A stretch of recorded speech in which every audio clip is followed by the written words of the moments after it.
How we doing, everyone? And welcome back to another edition of FSI's PGA DFS Pick Show. I'm your host, TK Nation 47, joined with John Cool 19.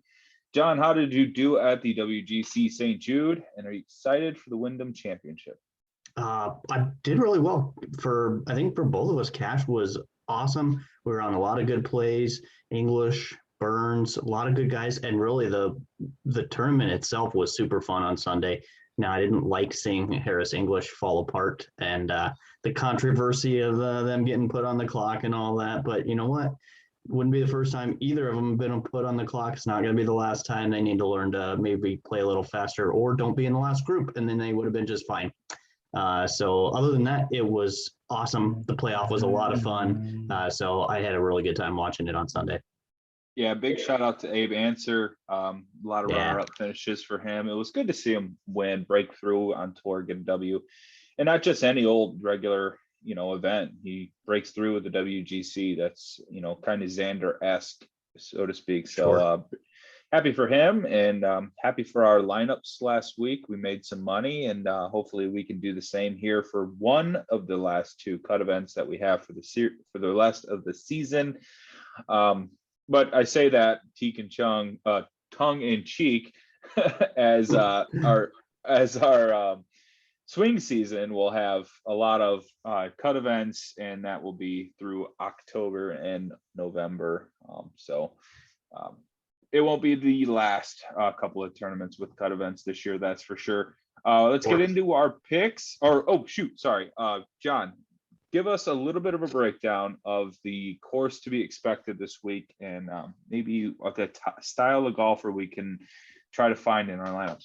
Sure. I think this week course history plays a bit more of a role. You'll see a lot of guys have played here really well for many years, or at least consistently for quite a few years. This is the Wyndham Championship, played at Sedgefield Country Club in Greensboro, North Carolina. It's only a par 70, just the two par 5s out there, Bermuda grass greens, and this is a Donald Ross design. We've got small greens. Really, the fairways are relatively easy to hit, but hitting them is absolutely a premium this week. I am weighting drive accuracy about as heavy as I will weight it on any course during the entire season. So drive accuracy, very important. Ball striking, obviously, but on approach more specifically.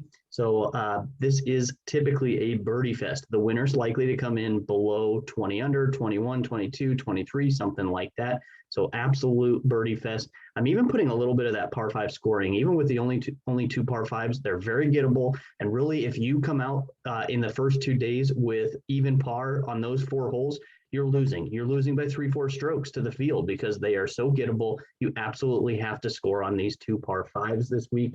Tee to green important, really around the greens, not so important this week. Putting kind of so I put in a little bit of Bermuda putting.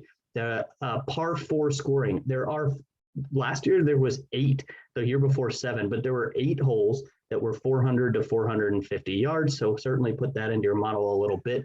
And then looking at proximity, a little bit of 150 to 175, and then 175 to 200. That's kind of where I am at on the stats. Again, small, fast Bermuda greens, absolute birdie fest. I would look for the cut to come in something like 2 or 3 under. So again, if you can just hit like 3 or 4 under on the par 5s through a couple days, you're going to be making the cut just on that alone. So I think that's pretty critical this week.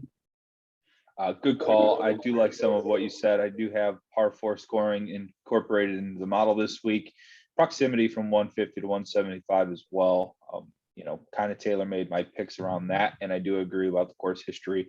The same guys repeat the top of the leaderboard year in, year out here. So there's no reason to overthink it when we get to Wyndham and Sedgefield Country Club. So with that being said, let's get into some picks for this week. My favorite this week, I'm going to start out with Gary Woodland at 8,700. This is a guy that, coming off of a torn labrum surgery at the beginning of the season, didn't really get on a roll, kind of struggled to get healthy. We noticed a noticeable weight gain, or weight loss, I should say, earlier in the year. It looked like his dietary,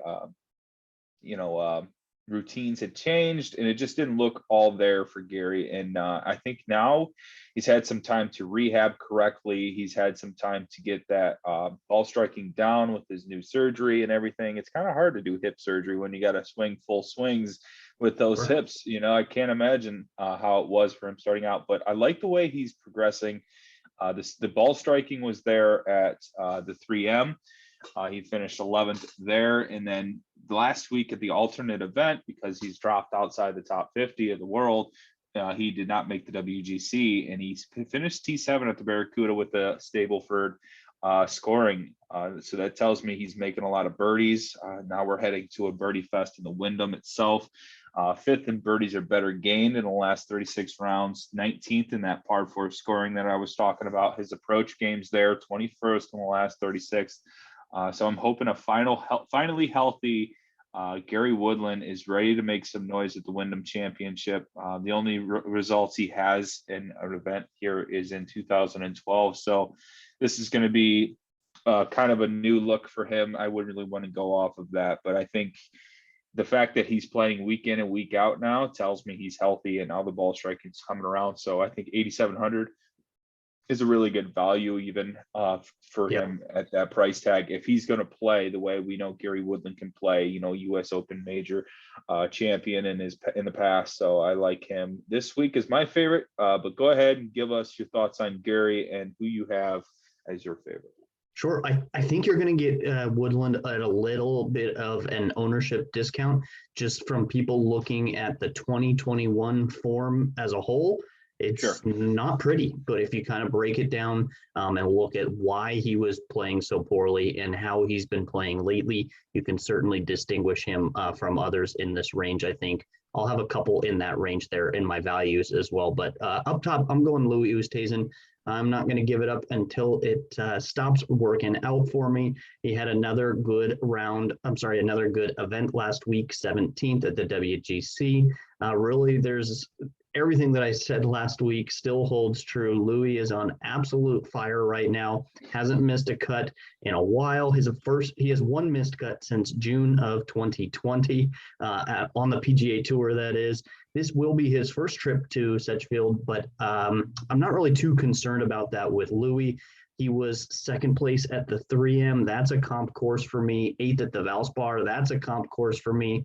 He's been smashing the majors, playing just super, super good golf lately. His last 36 rounds, he's second greens in regulation, 7th on approach. Although if you look at even more recent approach, he's even better than that. 5th.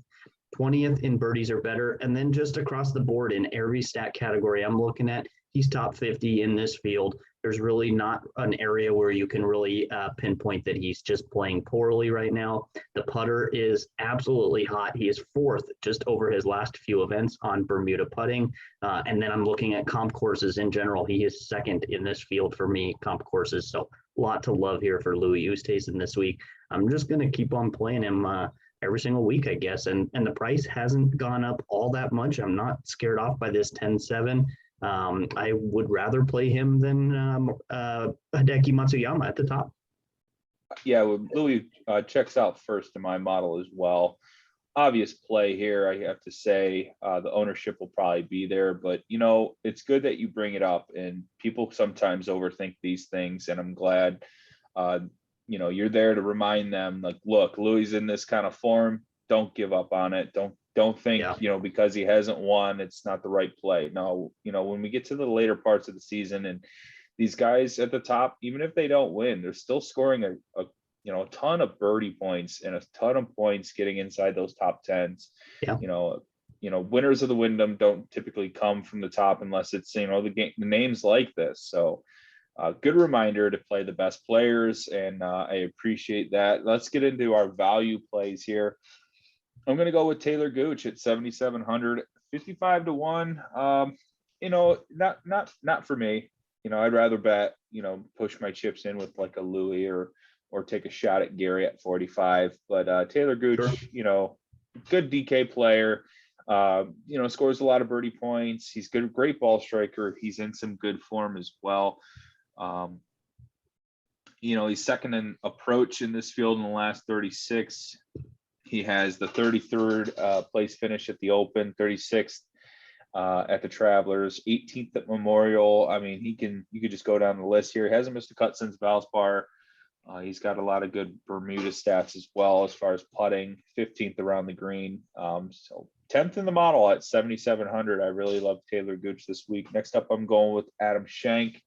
I really been on this guy lately. You know, showed up big for me. I think it was at the John Deere Classic, where he finished fourth, 10.2 strokes gained total that week. He didn't gain on approach, but he gained 7.8 on the putting surface, and then backed it up with a 15th at the Barbasol. He went 51st at the 3M. He didn't really have the ball striking, but last week he tore it up, finished inside the top 5 at the Barracuda with that Shackleford or Stableford scoring. I can't ever remember what kind. And, I'd really love it if they took DK as their sponsor in that event, and then they just did DraftKings scoring, where you get 3.5 for the birdies. And I would think that'd be a really cool twist to the PGA event. I don't understand what they do there, so I don't typically play the Barracuda. But I noticed Schenk was top of the leaderboard for a while, and he was well within the mix. So I like Mr. Schenk, 27th in the model, 14th birdies are better. So he's obviously in great form. What are your thoughts on these two gentlemen here in the 7K range? Yeah, I like both of them. Adam Schenk, certainly a guy that we've been on a handful of times this year in kind of spot play situations, and I think this is another one of those. Taylor Gooch as well. He's a gut maker. I think he's a great value here. I went a little bit different route, a little higher in the pricing, but some guys I think that should have a great chance at really top tens, both of them. Charles Schwartzel to start his last 10 events. He's made 9 out of the 10 cuts. 3 of those are top 15 finishes, and that includes at the 3M Open. Again, another comp course. He was runner-up there. The putter has been a little bit cold lately for him, but it hasn't affected his standings. And really, if you look back last 100 rounds, he's 25th in this field for putting. I think the putter can get a bounce back here this week for Schwartzel. His last 36 rounds, he's 13th on approach. 17th approach, 13th ball striking, 11th greens in regulation. He's also an accurate driver. He's top 50 fairways gained, and then he really kind of sticks out in that good drives gained, something that I'm focusing on this week, along with the fairways gained, just to try and hone it in on accurate drivers and those guys who might miss the fairway ever so slightly, but are then finding the green on that second shot anyways. Schwartzel fits that build really well. I also like Seamus Power. So he is a guy that come the beginning of 2021, he was not on anyone's radar. Absolutely not. But he has been just absolutely on fire lately. I can't tell you if there is another golfer, maybe Louis Oosthuizen is hotter, but Seamus Power has just been playing excellent lately. His last 10 events, 9 out of 10 cuts, although those were his last 9 events. So he's made 9 in a row. He was the winner at his last event, the Barbasol, 4 top 10s in his last 10 events. 4 of them are top 10s. 19th at the Travelers. Again, that's a comp course for me. And then just looking even more recent, just his last 6 events here, his worst finish is 19th place. I love that a lot. He is 6th overall in my model. He's made it 3 out of 4 cuts on this course, and that includes 27th in 2020.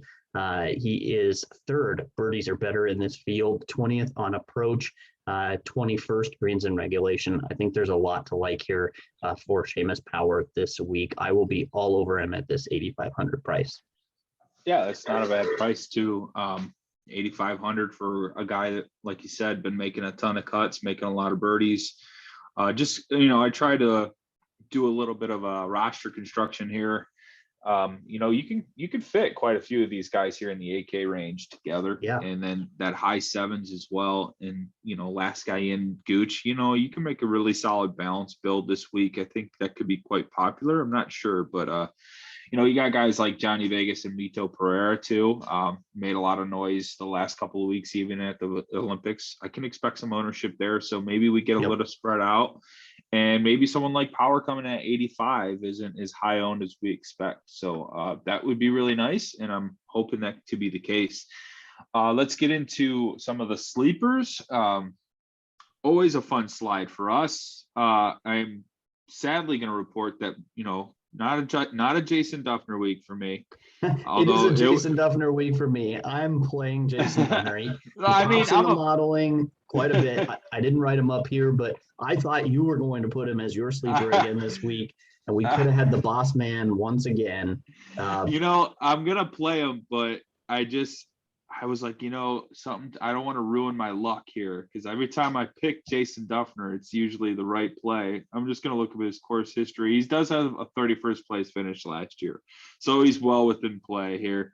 But no, I kind of had my eyes set on Bo Van Pelt because of the little Barracuda that I watched last week. He was making a lot of birdies. Obviously, that's the case when you're playing at the Barracuda. You have to be on television, and he can roll it from anywhere. So I'm gonna take my shot here with a new sleeper I've never played, and that's Bo Van Pelt at 6,500, 300 to 1. Maybe a good first round leader bet. T11 last week. He's got some ball striking abilities. He's not necessarily coming in out of nowhere. 41st in this field and strokes gained approach. So he also has a 28th place finish at the 3M. That wasn't too long ago. Shot 3 strokes gained on the approach. Gained strokes with his putter, 31st at the Barbasol. He was 6.2 on the approach there, 1.1 on the approach. If he can keep it in the fairway, that seems to be his, the one thing lacks in his golf game. Because when he was losing strokes at the Travelers and the John Deere and the Rocket Mortgage, he finished 71st or missed the cut. And then when he gained on the approach and off the tee at Palmetto, he finished second. So there's his formula. If we get Bo Van Pelt gaining strokes off the tee and on the approach, then he is going to finish pretty high, or high enough for a 6.5 price tag. So what are your thoughts on that, and who's your sleeper this week? I mean, I was shocked when you said Bo Van Pelt. I will certainly get behind you here. I trust in your low 6K guys. But for me, he is a little bit pricier, but 7K I think is still good for a sleeper. Ryan Armour, he is 100 to 1 odds to win. He's got some fantastic course history. He's played this course 5 times. He did miss the cut back in 2015, but since then, 4th, 8th, 22nd, and 25th just last year. I like that a lot. The irons are actually quite hot right now for Ryan Armour. Just looking at his last handful of events, he is 17th on approach. And then the long-term putting on Bermuda it's above average, but really, again, looking short-term here, the putter has been fire lately. I like that a lot. His last 36 rounds, he comes in first par 4 scoring from that 400 to 450 range. He also ranks top 5 fairways gained his last 36 rounds. So very accurate driver. He's got a hot putter. The irons are heating up. I like it a lot here. And the course history for Ryan Armour, I put him in this slide early on when I first started researching. I have since taken a look at ownership projections, and I do not believe you can call Ryan Armour a sleeper based on the ownership projections. So I am not the only one who is going after Ryan this week, but that's okay for me. 100 to 1, I think, is a great number. That could even fall over the next couple days if everyone else gets on the train. I like Ryan Armour a lot this week. He could round out a cash lineup for me at that 7K mark.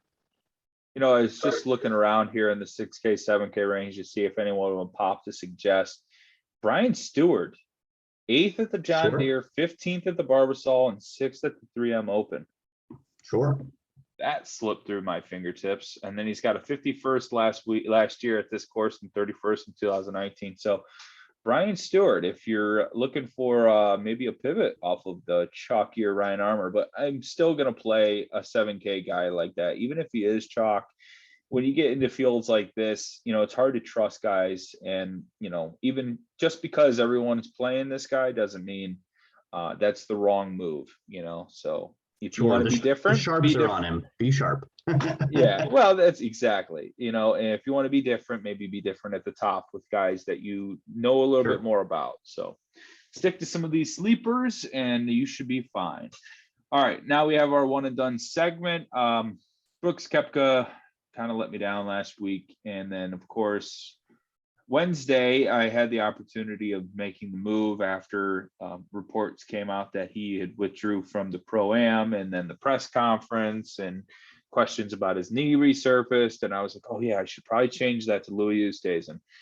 Didn't happen. I forgot to. I was too busy doing roster, doing stuff with the lineups instead of thinking about my one and done. But I think I might be cashing it out unless I can spike a win. And maybe Gary Woodland can do that for me, needing a win. But my rooting interest is rooting for you and your one and done strategies this week. So tell me about what's going on for the guy that's in the money. Yeah, I only 3 events left. I've got a couple guys locked in here for the last few events. I'm going to make some final decisions, but Sungjae is not going to factor into those for me. He is the highest ranked in world golf rankings left for me in one and done. He also has some fantastic course history. He also has really, really good comp course stats. So I think there's a lot to like for SUNGJAEM this week. I'll be playing him on DraftKings as well. I think the price is fair on him in that range, but give me him for one and done. Hopefully I can make a little nudge. I'm hopeful to finish inside the top 200, 250. That would be a great goal here, and it's not going to happen by getting top 20s the rest of the way. I've got to get a couple more top 10s. Awesome. I'm certainly rooting for you, and now rooting for Sunjay, and hopefully I can roster a couple of those victory Sunday moments for you. So hopefully you can come through with that, and that will probably do it for us here at FSI. Big thanks to Fantasy National for providing that one and done tournament this year, and hopefully we can get into it next year. And hopefully we have a green screen week this week. As always, you can follow me on Twitter at TKNation47. That is John Cool 19. And you can follow our Twitter handle at FSI_DFS. You can find the link that is in that bio for our Discord channel for the projections, model rankings, our core lineups, and all the weather breakdowns that you'll need, some showdown strategies, and anytime you guys need a question, we are always available. So take advantage of that. Like this video, comment below if you have questions. So John, any last words? No, let's see a Sungjae win. That's right. All right, guys. Sunjay to the victory line. Enjoy your guys' week, and I will see you for some showdowns. Sweet, good luck.